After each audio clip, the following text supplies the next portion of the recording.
Break na kami. Kayo ni Jeff? Ano, bakit nangyari? Katiga pa ba nga naman ang nanay? Katiga Ano daw? Katiga minamaya pa niya kami. Boys, respeto naman oh! Umiiyak na ngayong tao. Te, okay lang yan, te. Di siya kawalan. Oo nga, te.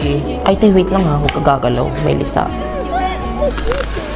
Lutong. Bailan ka muna nga, te. Okay lang yan. Malayo yan sa bituka. Uy, huwag niyo siya palibutan. Bigyan niyo siya ng hangin. Ano, nahihirapan na siyang huminga. Wala, guys. Dali niyo sa clinic! Hindi. Sa lahat-lahat ng pinagdaanan namin, ganun-ganun na lang. Gets kita, te. Grabe naman siya. Ganun na nga kayo katagal. 2 days.